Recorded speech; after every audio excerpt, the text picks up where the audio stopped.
à tous, soyez les bienvenus pour cette nouvelle vidéo.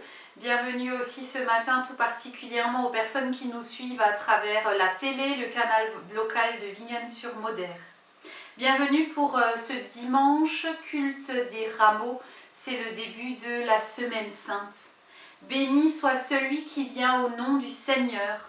Hosanna au plus haut des cieux, tressaille d'allégresse peuple de Dieu. Pousse des cris de joie Jérusalem, voici ton roi vient à toi. Il est le sauveur, humble et monté sur un ânon, le petit d'une ânesse. Il détruira les armes de guerre, il annoncera la paix aux nations. Portes, élevez vos linteaux, ouvrez-vous portes éternelles, laissez entrer le roi de gloire. Puissions-nous ouvrir nos portes, nos cœurs, puissions-nous élargir l'espace de nos tentes, de nos cœurs, pour que le roi de gloire puisse y faire son entrée, pour que dans nos cœurs il puisse entrer et régner. Prions. Seigneur, nous voici avec notre vécu tel que nous sommes. C'est tout ce que nous pouvons t'offrir. Nous voici tels que nous sommes, là où nous sommes. Avec nos vies, avec ce que nous portons, ce que nous supportons. Nous comptons sur ton regard d'amour. Nous avons confiance en ta puissance face à nos faiblesses. Nous te confions nos vies tout entières pour qu'elles deviennent les tiennes. Esprit de lumière et de vérité, éclaire-nous pour que la parole que nous allons entendre soit parole de vie pour nous. Esprit de sainteté, pénètre nos pensées et nos cœurs. Rends-nous attentifs à ta volonté. Esprit d'amour, de paix et de joie, brille en nous comme une flamme que rien ne peut éteindre. Nous sommes ton peuple, Seigneur, mais devant toi, chacun est soi-même, avec ses problèmes, ses soucis, avec sa foi grande ou petite, et même avec ses doutes. Parle à chacun de nous en particulier. Éveille en nous la confiance, délivre-nous de la peur, donne-nous d'aller de l'avant avec toi. Amen. Pour ce dimanche des rameaux, écoutons ensemble le texte de prédication qui nous est proposé, qui se trouve dans l'évangile de Marc au chapitre 14. Jésus était à Béthanie dans la maison de Simon le lépreux. Pendant le repas, une femme s'approcha de lui, tenant un flacon d'albâtre rempli d'un parfum de nard pur de grande valeur. Elle cassa le col du flacon et répartit le parfum sur la tête de Jésus. Quelques-uns s'en indignèrent et murmurèrent entre eux : « Pourquoi gaspiller ainsi ce parfum ? On aurait pu le vendre et en tirer plus de 300 pièces d'argent qu'on aurait donné aux pauvres. » Et ils ne ménagèrent pas leurs reproches à cette femme. Mais Jésus dit : « Laissez-la donc tranquille. Pourquoi faites-vous de la peine à cette femme ? Ce qu'elle vient d'accomplir pour moi, c'est une belle action. Des pauvres, vous en aurez toujours autour de vous. Mais moi, vous ne m'aurez pas toujours. Cette femme a fait ce qu'elle pouvait. Elle a d'avance embaumé mon corps pour préparer mon enterrement. Vraiment, je vous l'assure, dans le monde entier, partout où l'évangile sera annoncé, on racontera aussi en souvenir de cette femme ce qu'elle vient de faire. Vérité est ta parole, Seigneur. Amen. Voilà le texte qui nous est proposé aujourd'hui. Ce texte qui est pour moi dans la Bible le plus grand acte d'amour qu'un humain ait pu exprimer devant Dieu. D'ailleurs, l'Évangile nous le dit, partout où l'Évangile sera prêché, en tout lieu, en tout temps, on se souviendra de cette femme et de son acte d'amour. Alors on peut se demander ce qu'elle a fait de si extraordinaire, de si puissant, pour que partout, en tout temps, on parle d'elle et de son geste. D'ailleurs, la preuve, nous sommes là, en 2020, à Vignane-sur-Moder et par le biais de la technologie partout où vous êtes, et nous parlons du geste de cette femme. Qu'a-t-elle fait de si extraordinaire pour qu'aujourd'hui, plus de 2000 ans plus tard, nous nous souvenions encore d'elle? Pas une grande bataille, pas un acte d'une grande puissance, un acte aussi discret qu'une femme qui montre son amour à Jésus. Un acte discret, petit, mais tellement puissant. Une femme entre dans la maison d'un pharisien pour s'adresser à Jésus. Et ça, c'était déjà extraordinaire. À l'époque, une femme n'avait pas le droit d'entrer comme ça dans la maison d'un homme qui n'était pas le sien. C'était impensable, c'était honteux, c'était condamnable. Mais ce qui me touche dans ce texte, c'est que cette femme, passez-moi l'expression, elle s'en fiche de tout ça. Elle s'en fiche de ce que pense le pharisien, elle s'en fiche de ce que pensent les autres, elle s'en fiche des convenances, des traditions, des lois, de ce qui se fait ou de ce qui ne se fait pas. Pour elle, le plus important, c'était d'être proche de Jésus, d'aller jusqu'à le toucher. L'amour de cette femme était tellement grand qu'il en est devenu extravagant. Il fait exploser toutes les barrières qui la séparaient de Jésus. Peu importe par quoi elle devait passer, peu importe la honte, le regard de travers des autres, la seule chose qui importait, c'était son amour pour Jésus. L'amour comme la seule chose importante, la seule chose, son seul but, c'était d'aimer Jésus de tout son cœur. En regardant en arrière sur mes quelques années d'études, de ministère, je me rends compte finalement qu'on ne m'a jamais posé cette question. On m'a souvent demandé de justifier de mes diplômes, de mes capacités, de mes expériences. Mais personne ne m'a jamais demandé si j'aimais Jésus. Et ça me rappelle ce texte de l'Évangile où Jésus demande à Pierre, après sa résurrection, « Simon, fils de Jean, est-ce que tu m'aimes » Il ne dit pas « Est-ce que tu es assez qualifié pour me servir ?» Il ne dit pas « Est-ce que tu as eu ton diplôme de théologie ?» Il ne demande pas non plus à Pierre s'il s'est assez planté pour avoir retenu la leçon. Non, il demande une seule chose. Est-ce que tu m'aimes ? Oui, cette femme a posé pour moi le plus grand geste d'amour, le plus beau geste d'amour de l'Évangile.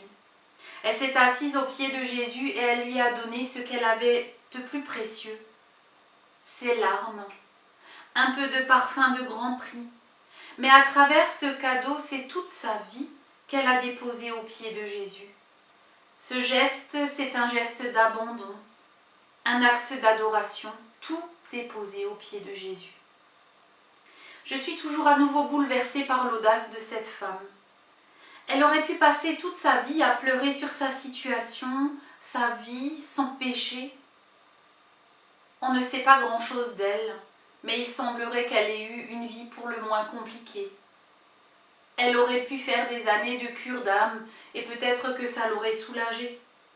Mais elle a fait ce qui était la seule chose à faire à cet instant-là, se jeter aux pieds de Jésus, le seul qui puisse lui offrir ce dont elle avait vraiment besoin. Pardon, grâce, acceptation, amour sans condition. Pour moi, cette femme, c'est un modèle de foi, parce que malgré tout ce qui l'a séparée de Jésus, malgré les convenances, malgré le qu'en dira-t-on, elle a su trouver un chemin vers Jésus. Elle aurait pu si souvent se laisser arrêter. Elle aurait pu si souvent laisser les circonstances l'empêcher d'accéder à Jésus. Mais son amour était trop grand et l'amour fait exploser tous les obstacles, toutes les barrières, toutes les frontières que les autres mettent sur notre chemin vers Jésus. Ou parfois les barrières que la tradition ou les convenances mettent sur notre chemin. Ou peut-être les barrières que nous mettons nous-mêmes sur notre chemin vers Jésus. Parce que montrer son amour, c'est parfois inconvenant. Mais inconvenant aux yeux de qui ? Je crois que ce texte est une vraie invitation à chercher le chemin vers Jésus. Parce qu'il y en a toujours un. Peu importe où nous sommes, et peu importe les circonstances de nos vies, il y a toujours un chemin vers Jésus. Quand on aime, on peut toujours trouver le chemin vers lui. L'amour de cette femme fait exploser toutes les barrières. J'ai une collègue qui parlait de ce texte en parlant de la goutte d'amour qui a fait déborder le vase. Et on s'en rend bien compte en ce moment, combien une goutte d'amour peut changer quelque chose dans nos vies. Combien un geste d'amour d'un voisin, d'un ami peut transformer notre journée. Combien l'amour peut faire exploser toutes les barrières.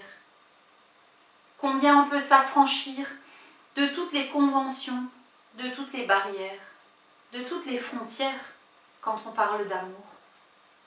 Et le plus fort pour moi dans ce texte, c'est que l'amour de cette femme fait aussi exploser le cœur de Jésus. Il se laisse toucher par l'amour de cette femme. Il se laisse toucher par ses gestes. Ces gestes qui, aux yeux des autres, étaient tellement indécents, tellement moralement critiquables, condamnables. Mais Jésus non plus ne se laisse pas arrêter par les convenances, par les traditions. Il se laisse toucher par l'amour de cette femme. Il se laisse toucher par notre amour, par nos gestes d'amour envers lui et par nos petites tentatives de lui dire notre amour. Finalement, on oublie tellement souvent que ce que Dieu veut le plus, ce sont nos cœurs, c'est notre amour. Ce n'est pas tant ce que nous faisons, ce que nous montrons, c'est avant tout ce que nous sommes au plus profond de nous-mêmes. D'ailleurs, l'acte d'amour de cette femme fait écho à un autre acte d'amour dont nous parle la Bible, un acte d'amour de Dieu cette fois-ci envers nous, qui lui, dans une dimension encore plus grande, a aussi tout fait exploser. C'est la mort de Jésus sur la croix. D'ailleurs, Marc le dit, cette femme, dit Jésus, a d'avance embaumé mon corps pour mon enterrement. Si le geste de cette femme est peut-être le plus grand acte d'amour qu'un humain ait posé devant Dieu, alors la mort de Jésus à la croix est assurément le plus grand acte d'amour que Dieu ait posé envers nous. À travers cette croix, Dieu nous a ouvert ce chemin jusqu'à lui, et depuis ce jour, plus rien ne peut nous séparer de l'amour de Dieu. Plus rien ne peut nous empêcher de nous approcher de lui. Plus aucun obstacle ne peut se tenir entre lui et nous. Rien ne peut nous séparer de l'amour de Dieu. Et rien, c'est rien. Pas même notre propre péché, pas même nos circonstances, pas même nos souffrances, rien ne peut nous séparer de l'amour de Dieu.